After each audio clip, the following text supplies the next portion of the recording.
একজনের হাত নাই, আরেকজনের পা নাই, অনেকের চক্ষু নাই, অনেকের কানে শোনে না, কথা বলতে কিনা? কিন্তু আমার নবী বলেন তাদেরকে তোমরা অপছন্দ করিও না, কারণ আমার আল্লাহ তাদেরকে নিয়ামত দিয়া পাঠাইছে। এক লোকের চক্ষু নাই, হাত নাই, পা নাই, একজন মানুষ জিজ্ঞাসা করে ভাই তোমার যে চোখ নাই তুমি কেন কষ্ট পাও না? এক লোকে জিজ্ঞাসা করে ভাই তোমার হাত নাই, পা নাই, তোমার কি কষ্ট হয় না রে? ওই লোকটা ডাক দিয়া কই ভাই আমার যদি চক্ষু থাকতো আমি আল্লাহর নিয়ামত দেখতে পারতাম, এই কথাটা সত্য, কিন্তু আমার চোখ দিয়া অসংখ্য বেহায়া মহিলা দেখতাম। আমার আল্লাহ যে আমার এই চোখ পিছনে এই জন্য আমি আল্লাহর কাছে নিয়ামত প্রকাশ করতেছি। ডাক দিয়া কই ভাই আপনার পা নাই, ও ভাই আপনার পা নাই, আপনার কি কষ্ট হয় না? ওই লোকটা ডাক দিয়া কই ভাই আমার পা নাই, আমি আল্লাহর কাছে শুকরিয়া আদায় পেশ করি, কারণ আমার আল্লাহ যা দেয় বান্দার ভালোর জন্য দেয়, কথা বল ঠিক কিনা? বান্দার ভালোর জন্য দেয়। ও ভাই তোমার কি কষ্ট হয় না গো?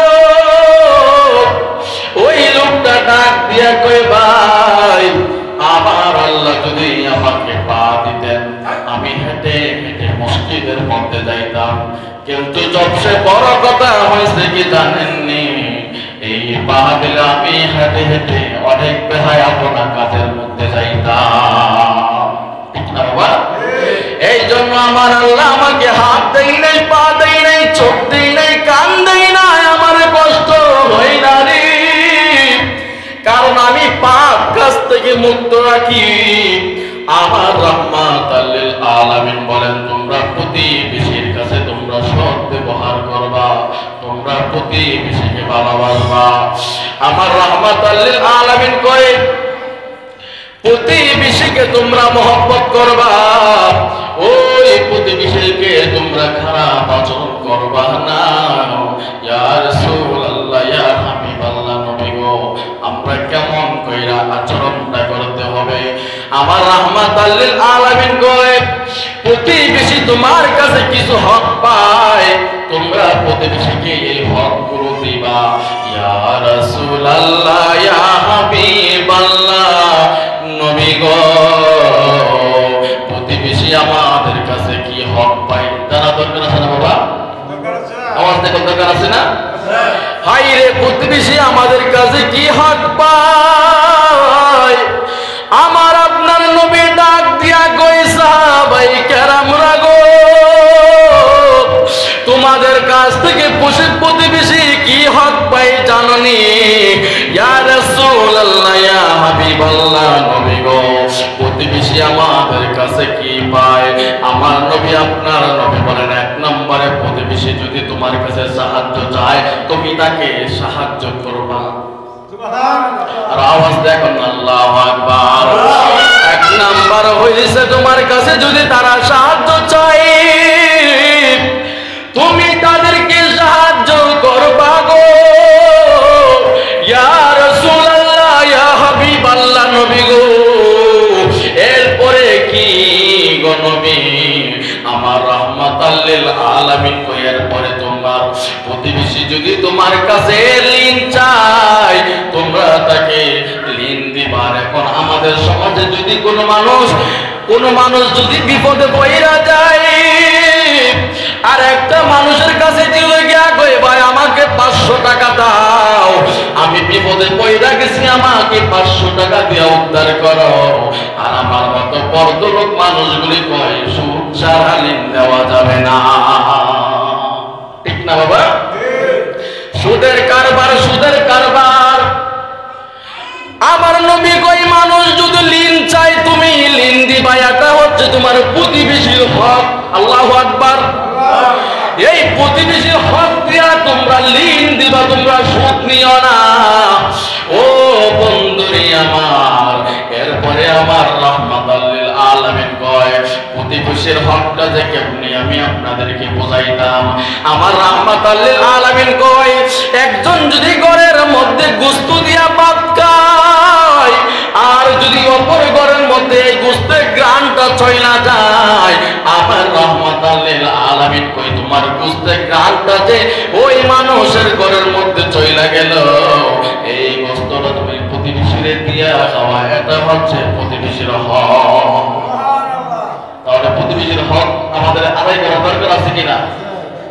শুধু তাই নয়, আমার রাহমাতাল লিল আলামিন কই শুধু তাই নয়, ইয়া রাসূলুল্লাহ ইয়া হাবিবাল্লাহ নবী গো,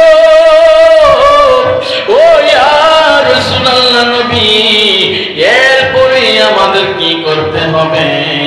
আমার রাহমাতাল লিল আলামিন কয়, কোন বান্দা যদি, কোন মানুষ যদি, এই মানুষটা যদি বিল্ডিং বাঁধে, উঁচু উঁচু ঘর বাঁধে, আর একজন মানুষ যদি তার করে ঘরের মধ্যে পড়ে থাকে, আর মানুষটা বিল্ডিং ঘর বান্ধার পরে, বিল্ডিং ঘর বান্ধার কারণে মানুষটার ঘরের মধ্যে বাতাস লাগে না, এই যে মানুষটা বাতাস লাগে না, আমার রাহমাতাল লিল আলামিন বলেন তাকে জিজ্ঞাসা কইরা বিল্ডিং ঘরটা বাঁধতে হবে।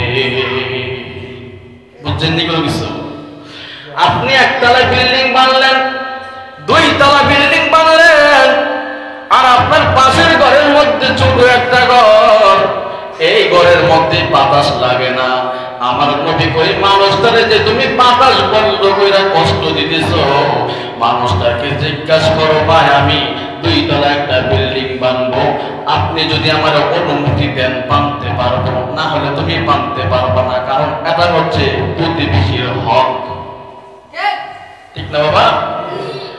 প্রতিবেশীর হক কেমন আমার নবী বলেন, মানুষটা যদি অসুস্থ হয় তুমি দেখতে যাওয়া প্রতিবেশীর হক, আর একটা মানুষ যদি অসুস্থ হয়ে যায় মানুষটারে আমরা দেখতে যাই না, একটা মানুষ যদি মারা যায় ওই মানুষটারে আমরা দেখতে যাই না। আমার রাহমাতাল লিল আলামিন বলেন মানুষটা যদি অসুস্থ হয়ে যায় মানুষটারে দেখা হচ্ছে একটা প্রতিবেশীর হক, মানুষটা যদি মারা যায় তার জানাজার মধ্যে যাওয়া হচ্ছে মানুষটার হক। এ বন্ধুরি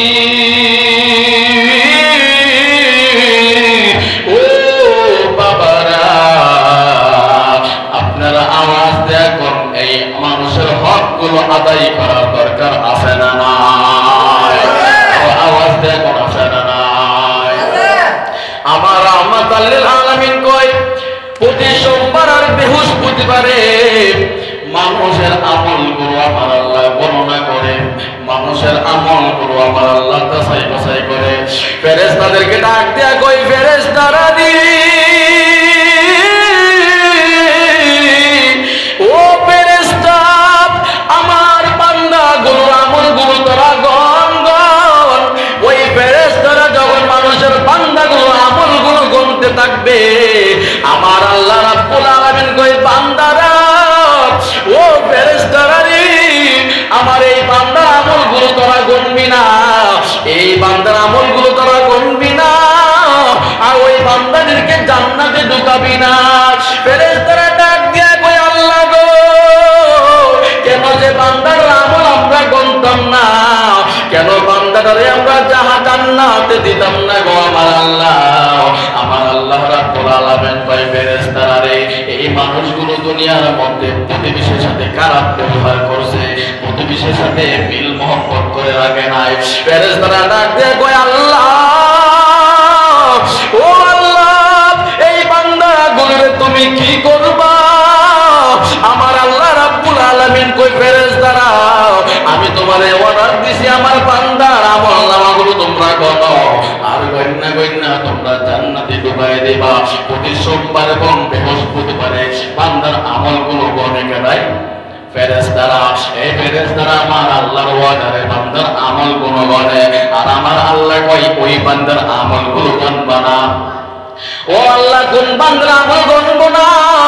আমার আল্লাহ রাব্বুল আলামিন কই, যারা দুনিয়ার মধ্যে ফিতনা ফাসাদ সৃষ্টি করে, যারা প্রতিবেশীর সাথে মিল মহব্বত থাকতে পারে না, পায়ে পায়ে দ্বন্দ্ব লাগে, প্রতিবেশীর সাথে দ্বন্দ্ব লাগে, প্রতিবেশীকে ভালো কোনো খাবার দেয় না, প্রতিবেশীর খবর লয় না রে আব্বা, আমার আল্লাহ কই, ও ফেরেশতারা, ওই বান্দার আমলগুলো তোমরা গণবা না, ওই বান্দার আমলগুলো না গইনা ওই বান্দার ব্যতীত অন্য মানুষের আমলগুলো গণো। ফেরেশতারা ডাক দিয়া কয়, আল্লাহ গো, ও আমার আল্লাহ, এই বান্দাগুলোরে তুমি কি করবা? আমার আল্লাহ ডাক দিয়া কয়, ফেরেশতারা রে, আমার এই বান্দাগুলো যদি ভুল বুঝা, আমার বান্দাগুলো যদি পরস্পর মীমাংসা হয়ে যায়, আমি আল্লাহ এত একটা খুশি হয়ে যাইব গো।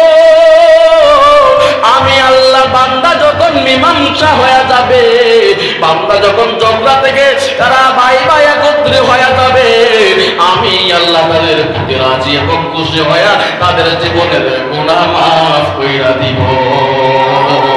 আর আওয়াজ দেখুন, আল্লাহু আকবার।